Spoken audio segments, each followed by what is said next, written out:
Hello दोस्तों, नमस्कार। स्वागत है आपका हमारे YouTube channel Uttarakhand GK very easy tricks में। और आज की ये वीडियो काफ़ी महत्वपूर्ण है उन सभी लोगों के लिए जो कि अभी अपने वन दरोगा के फॉर्म में संशोधन कर रहे हैं, या फिर आगे आने वाले समय में जो भी आप लोगों की गलतियां हो रखी हैं पुराने फॉर्मों में उसमें संशोधन कर रहे हैं। देखिए दोस्तों, आप संशोधन कर रहे हैं लेकिन आपको संशोधन में कुछ विशेष चीज़ों का ध्यान देना पड़ेगा। सबसे पहले, जैसे कि आप अपने साइट पे लॉगिन कर रहे हैं, ओटीआर से लॉगिन कर रहे हैं, तो आपके सामने आपका डैशबोर्ड ओपन होके आ रहा है और आपके डैशबोर्ड में आपको आपके भरे हुए सारे फॉर्म्स दिखा रहा है।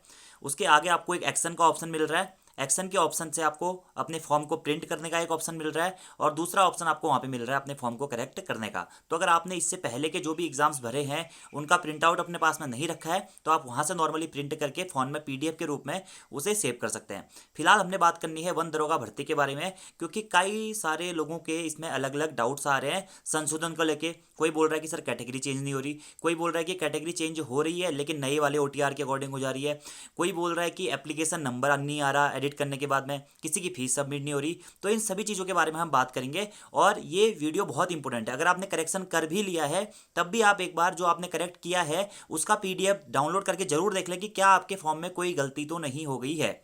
सबसे पहले, जैसे ही आप करेक्शन के लिए जाते हैं, एक्शन पे जाके आप नीचे करेक्शन पे जाएंगे तो वहाँ पे आपकी पूरी डिटेल दिखा देगा। और दोस्तों याद रखना है, ये जो डिटेल्स आपकी दिखेगी ये नए वाले ओटीआर के अकॉर्डिंग दिखेगी, यानी कि जो आपने ओटीआर प्रेजेंट टाइम पे आपका है उसी के अकॉर्डिंग आपको वहाँ पे अपना सारा डाटा शो होगा। तो आपको सबसे पहले ये ध्यान देना है, सपोज दैट आपने उस टाइम पे फॉर्म भरा था जनरल कैटेगरी से, आपके पास में ईडब्ल्यूएस का सर्टिफिकेट नहीं था, लेकिन इस बार जब आप फॉर्म संशोधन करेंगे तो आप एक्चुअलिटी में कैटेगरी में देखेंगे कि आपका ऑटोमेटिकली वो ईडब्ल्यूएस कैटेगरी शो करेगा। ऐसे इंप्लॉयमेंट ऑफिस का भी सिस्टम है। उस टाइम पे कुछ लोगों का इंप्लॉयमेंट सर्टिफिकेट सपोज दैट उस टाइम पे नंबर कुछ और था और अभी वो लोग अगर संशोधन कर रहे हैं तो अभी उनका नया नंबर आ जा रहा है, या उस टाइम पे आपने जो भी फॉर्म अपना फिलअप किया हुआ था, जो भी आपके डॉक्यूमेंट्स थे, सपोज दैट आपका जो ओबीसी सर्टिफिकेट था वह उस डेट का था लेकिन अभी वो एक्सपायर हो गया, आपने अभी वो चेंज कर दिया। तो संशोधन करते समय क्या हो रहा है, आप जब अपने वो करेक्शन पे जा रहे हैं तो करेक्शन के बाद में आपकी ओटीआर की प्रेजेंट टाइम की डिटेल्स वहाँ पे खुल रही हैं। तो आपको सबसे पहले जब भी आप फॉर्म सबमिट कर रहे हैं उससे पहले आपको अपना फाइनल जो स्टेप 8 है, आपका सबसे लास्ट वाला स्टेप है, उसमें सारी चीज़ें अच्छी तरीके से चेक कर लेनी है कि आपने अगर 2019 में ये फॉर्म या 2020 की स्टार्टिंग में ये फॉर्म अगर जनरल से भरा था तो अभी भी आपकी कैटेगरी जनरल ही होनी चाहिए। अगर सपोज दैट संशोधन के बाद में वो आपकी कैटेगरी अभी ईडब्ल्यूएस हो जा रही है तो वहाँ पे फिर कुछ गड़बड़ है। या फिर पहले आपने ओबीसी से फॉर्म भरा हुआ था और ओबीसी का सर्टिफिकेट नंबर कुछ और था और अभी अगर आप संशोधित कर रहे हैं आपका सर्टिफिकेट नंबर चेंज हो गया है तो फिर ये कुछ प्रॉब्लम्स हैं। ठीक है, तो जब भी आप फॉर्म सबमिट कर रहे हैं उससे पहले आप एक बार उन सारी डिटेल्स को अच्छी तरीके से पढ़ेंगे। अगर डिटेल्स में आपको लग रहा है कि उस अकॉर्डिंग मेरी डिटेल्स नहीं है, क्योंकि सभी चीज़ें तो हर किसी की गलत नहीं है, किसी का कोई सेंटर चेंज करना चाहता है, कोई ओबीसी अपलोड करना चाह रहा है, कोई ईडब्ल्यूएस अपलोड करना चाह रहा है, कोई अपनी कैटेगरी चेंज करना चाह रहा है उस हिसाब से। लेकिन प्रेजेंट टाइम पे क्या हो रहा है, जो आपने ओटीआर कराया हुआ है उसके हिसाब से वो सारी चीज़ें हो रही हैं। तो इसलिए आप कोशिश ये कीजिएगा कि जब भी आप अपना फॉर्म सबमिट कर रहे हैं और अगर आपने अपना फॉर्म सबमिट कर भी दिया है तो एक बार उन डिटेल्स को बहुत अच्छी तरीके से देख लें। कुछ लोग ये भी डाउट्स में हैं कि क्या हम प्रेजेंट टाइम का ईडब्ल्यूएस सर्टिफिकेट उसमें अपलोड कर लें या प्रेजेंट टाइम का ओबीसी अपलोड कर लें या कोई डॉक्यूमेंट अभी हम अपलोड कर सकते हैं। नहीं दोस्तों, मैं आपको फिर से बताना चाहता हूं कि आपके पास में जो भी डॉक्यूमेंट्स हैं, भले वो ईडब्ल्यूएस सर्टिफिकेट हो, भले ही वो कोई भी अन्य डॉक्यूमेंट हो, ओबीसी सर्टिफिकेट हो, आपकी स्थायी निवास प्रमाण पत्र हो, कुछ भी हो, तो वो आपकी लास्ट डेट से पहले बना हुआ होना चाहिए। यानी कि जब आपकी फॉर्म भरने की लास्ट डेट थी शायद जनवरी 2020 थी, तो उस टाइम से पहले आपका जो डॉक्यूमेंट्स है वह बना हुआ होना चाहिए था और अभी जो आपकी डिटेल्स है वो भी नई वाली ही आनी चाहिए। तो ये चीज़ आप ध्यान रखिएगा, क्योंकि बहुत सारे लोगों के साथ में ऐसा हो रहा है कि वो फॉर्म में संशोधन तो कर रहे हैं, तो संशोधन करने के बाद में क्या हो रहा है कि उनका ईडब्ल्यूएस नंबर चेंज हो जा रहा है। सपोज दैट पुराना सर्टिफिकेट नंबर कुछ और था, अभी कुछ और नंबर आ जा रहा है, अभी के ओटीआर के अकॉर्डिंग ये नंबर आ जा रहा है। ठीक है, तो ये चीज़ आपको ध्यान देनी है। अगर आपके साथ ऐसी प्रॉब्लम हो रही है तो आपको क्या करना है, जब भी आप फॉर्म को करेक्ट कर रहे हैं तो आप उसमें चीज़ों को संशोधित करते हुए चलें अपने पुराने फॉर्म के अकॉर्डिंग। ठीक है, क्योंकि वो ऑटोमेटिकली आपका नया ओटीआर ले रहा है, तो आपको पुराने वाले ओटीआर के अकॉर्डिंग या 2019 के डॉक्यूमेंट्स के अकॉर्डिंग ये चीजें सबमिट करनी पड़ेंगी। अब कुछ लोगों का ये सिस्टम हो रहा है कि उन्हें कैटेगरी चेंज करने का ऑप्शन नहीं आ रहा। सपोज दैट पहले बहुत सारे लोगों ने उस टाइम पे क्या किया था, उनके पास में ईडब्ल्यूएस सर्टिफिकेट नहीं था तो उन्होंने ईडब्ल्यूएस को यस करके फॉर्म भर दिया था, लेकिन अभी उनकी कैटेगरी चेंज नहीं हो पा रही है। तो कैटेगरी चेंज करने के लिए दोस्तों आपको कुछ नहीं करना है, ऊपर जो आपका मेन्यू आ रहा है मेन्यू से आप जाएंगे डैशबोर्ड पे आपके पास में एक ऑप्शन आएगा प्रोफाइल अपडेट करके। तो आपको प्रोफाइल अपडेट में जाना है और वहां पर अपनी कैटेगरी सबसे पहले चेंज करनी है। अगर आपने प्रोफाइल अपडेट पे अपनी कैटेगरी सपोज आपने उस टाइम पे ईडब्ल्यूएस से भरा था, आपको अभी जनरल करनी है, तो वहां पर आप अभी फिलहाल जनरल कर दीजिएगा। वो आपका जब आप फिर फॉर्म करेक्शन पे आएंगे तो वहां पे ऑटोमेटिकली वो आपका जनरल दिखाएगा। तो ये कुछ छोटी छोटी चीजें हैं, ये आप विशेष ध्यान रखिएगा जब भी। एटलीस्ट मैं आपसे ये कहना चाहता हूं कि जो आप जो फाइनल स्टेप 8 के बाद में जो प्रिंट आउट निकाल रहे हैं वहां पे इन सभी चीजों को ध्यान में रखें। क्योंकि सपोज दैट आप अपना सिर्फ सेंटर भी चेंज कर रहे हैं, तो सेंटर चेंज करने के कारण भी आपके वहां पे 2 से 3 परिवर्तन हो सकते हैं। अगर आपने ओटीआर में किए हुए हैं तो हो सकता है आपका कैटेगरी चेंज हो जाए, कोई ईडब्ल्यूएस जनरल वाला जो सिस्टम है, ओबीसी का सर्टिफिकेट नंबर कुछ ऊपर नीचे हो जाए, या स्थायी निवास प्रमाण पत्र में आप संशोधन करें, कोई भी आप संशोधन कर रहे हैं, तो एक बार एटलीस्ट आप वो फाइनल वाला जो पेज है उसे चेक कर लें। और वो जो डिटेल्स है वह लास्ट डेट से पहले के अकॉर्डिंग ही होनी चाहिए।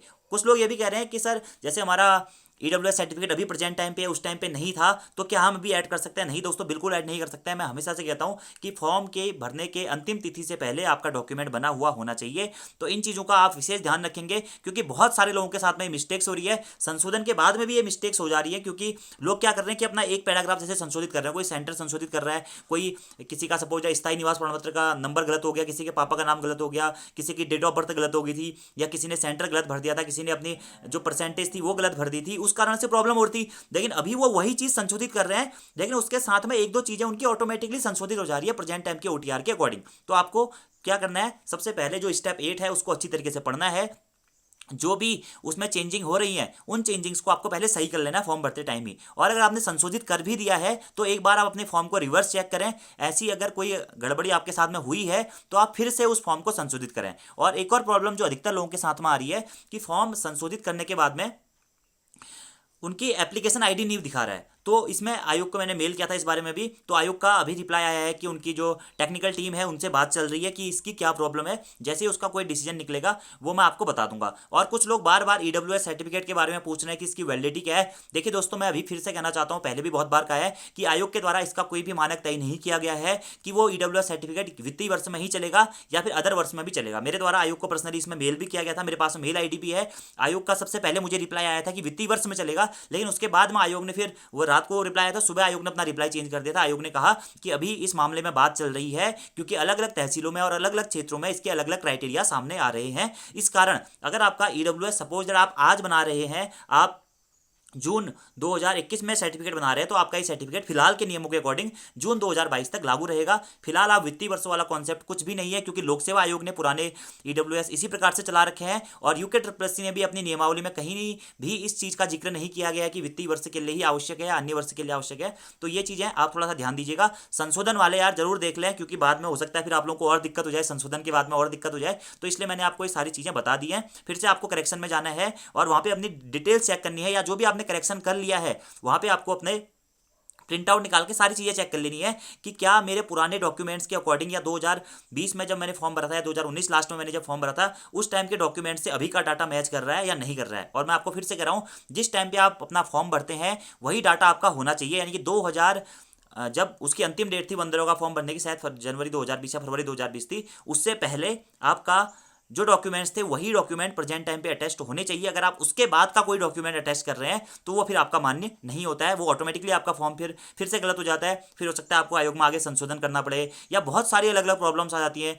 तो ये चीजें आप लोग विशेषता देखेंगे। कुछ लोगों के साथ ये भी दिक्कत आ रही है कि उस टाइम पे उनका ईडब्ल्यूएस सर्टिफिकेट था, अभी उनका ईडब्ल्यूएस सर्टिफिकेट नहीं है, तो वो अभी के अकॉर्डिंगली उससे भी चेंज कर सकते हैं। सारी चीजें चेंज हो रही है। अगर आपका कुछ ऐसा आपको लग रहा है कि आपके फॉर्म में चेंज नहीं हो रहा है, जैसे कुछ लोग बोल रहे थे कैटेगरी चेंज नहीं हो रही, तो उन्हें सबसे पहले डैशबोर्ड पे जाके प्रोफाइल अपडेट पे जाके वहां पे अपनी प्रोफाइल अपडेट करनी है, अपनी कैटेगरी अपडेट करनी है, फिर वहां से आप यहाँ पे भी चेंज कर सकते हैं। और कोई भी चीज जो आपके संशोधन में चेंज ना हो रही हो उस चीज को आप डायरेक्टली अपने प्रोफाइल डैशबोर्ड में जाकर के, प्रोफाइल अपडेट में जाकर के वहां पर को पहले चेंज कीजिए, फिर वही जो चेंज डाटा है वो आपका यहाँ पर को शो हो जाएगा। तो ये चीज आप देख लीजिएगा। और उसके बाद में जब वो डाटा आपका फॉर्म आप सबमिट कर देते हैं, फिर वो अपने रेगुलर डाटा के अकॉर्डिंग आप पुराना वाला डाटा भर दें। तो ये थोड़ा सा इसमें कंफ्यूजन है, आप लोग अगर ध्यान से करिएगा।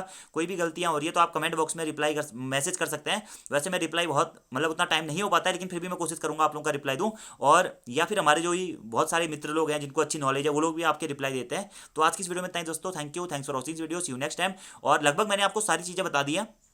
जो ये छोटी छोटी चीज़ें हैं कि फॉर्म भरते टाइम क्या क्या चीज़ें करनी है, एक बार एटलीस्ट आप प्रिंट आउट निकाल के जरूर चेक कर लें कि कोई ऐसा परिवर्तन तो नहीं हुआ है, क्योंकि अगर परिवर्तन हुआ होगा तो फिर आप लोगों को आगे फिर दिक्कत भी हो सकती है। और सभी लोगों को एग्जाम्स के लिए ऑल द बेस्ट यार। 16 से आप लोगों के एग्जाम है, अच्छी तरीके से मेहनत कीजिए। और फिलहाल 316 पोस्टों पर ही आपके एग्जाम्स हो रहे हैं, पोस्ट कम होने का कोई भी जिक्र नहीं है। अगर भविष्य में ऐसा होगा तो आपको बता दिया जाएगा। आप लोगों के लिए एक ड्रीम अपॉर्चुनिटी है ये, क्योंकि आपको सिर्फ 9th और 10th लेवल की साइंस पढ़नी है। साइंस में भी फिजिक्स, केमिस्ट्री, बायोलॉजी और कुछ बहुत इन्वायरमेंट का पोर्शन पढ़ना है, तो इतना तो आप आसानी से कर सकते हैं। अभी भी आपके पास में 16 से 17 दिन है, तो अगर आप अच्छी तरीके से मेहनत करते हैं, एनसीईआरटी पढ़ते हैं, अपने कॉन्सेप्ट क्लियर रखते हैं, तो आप आसानी से एग्जाम निकाल सकते हैं। धन्यवाद।